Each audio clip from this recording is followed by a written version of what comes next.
দর্শক, কিশোরগঞ্জের ব্যস্ত সময় পার করছেন প্রধানমন্ত্রী তারেক রহমান। এই মুহূর্তে তিনি বক্তব্য রাখছেন, আমরা সরাসরি যুক্ত হচ্ছি সেখানে। মানুষ এই পেশাগুলোর সাথে সম্পৃক্ত। উপস্থিতিবৃন্দ, মৎস্য সেক্টরের বিকাশ এবং মৎস্য চাষী এবং জেলেদের জীবন জীবিকার উন্নয়নে সরকার অত্যন্তভাবে আন্তরিক এবং এরই অংশ হিসাবে মৎস্য চাষীদেরকে কৃষক কার্ডের আওতায় আনা হবে এবং হয়েছে এর মধ্যে। একই সঙ্গে জেলেদের পরিচয়পত্র প্রদান ও নিবন্ধন কার্যক্রমও চলমান রয়েছে। 2026-27 অর্থ বছরের প্রথমবারের মতন সুন্দরবন এবং হাওর অঞ্চলে মৎস্য আহরণ নিষিদ্ধকালীন জেলেদের ভিজিএফের আওতায় আনা হয়েছে। উপস্থিতিবৃন্দ, যদি আমরা প্রত্যেকটি মানুষ আন্তরিক হই, আমি বিশ্বাস করি বাংলাদেশের ভাগ্য উন্নয়নে মৎস্য এবং পশু সম্পদ যুগান্তকারী ভূমিকা পালন করতে পারে। আপনারা জেনে খুশি হবেন, বাংলাদেশের ইতিহাসে প্রথমবারের মতন গত জুন মাসে নাইজেরিয়াতে হ্যাচিং ডিম রফতানি করা হয়েছে।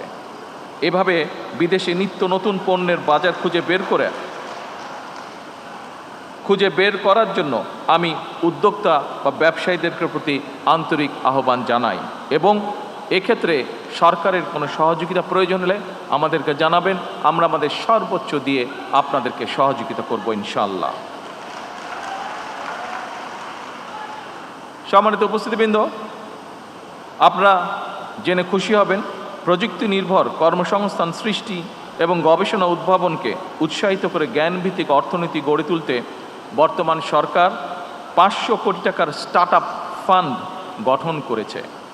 এই ফান্ড থেকে সম্ভাবনাময় স্টার্ট আপের জন্য, অর্থাৎ শিল্প উদ্যোক্তা বা শিল্প শুরু করার জন্য সরকার 5 লক্ষ থেকে 5 কোটি টাকা পর্যন্ত গ্রান্ট দেবে, ঋণ নয় গ্রান্ট দেবে। সুতরাং এই সুযোগ গ্রহণ করে এগিয়ে আসার জন্য আমি নতুন উদ্যোক্তা যারা আছেন তাদেরকে বিশেষভাবে আহ্বান জানাতে চাই। সম্মানিত উপস্থিতিবৃন্দ, আমরা আজকে এখানে মৎস্য নিয়ে কথা বলছি। মৎস্যের সাথে আরেকটি খুব গুরুত্বপূর্ণ বিষয় আছে যেটি খুব সংক্ষেপে আমি আপনাদের সামনে উল্লেখ করতে চাই, সেটি হচ্ছে পরিবেশ।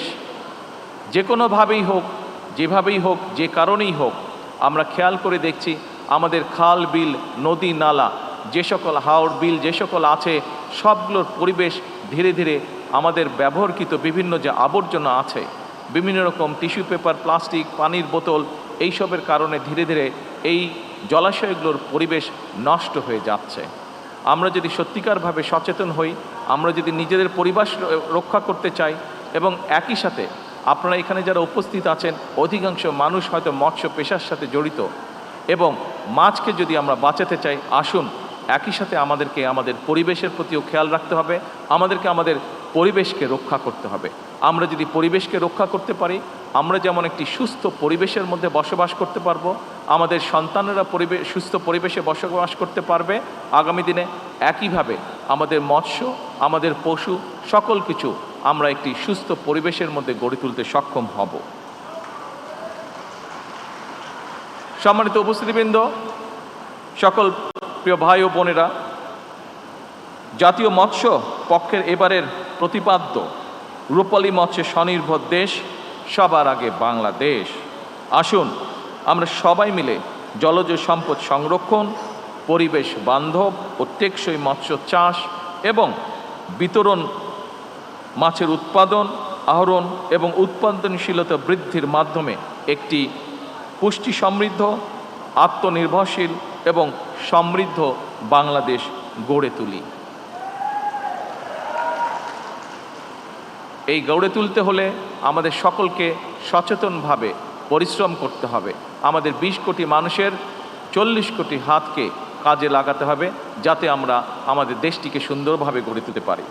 পরিশেষে আমি জাতীয় মৎস্য পক্ষ 2026-এর শুভ উদ্বোধন ঘোষণা করে আমার বক্তব্য শেষ করছি। আল্লাহ হাফেজ। বাংলাদেশ জিন্দাবাদ।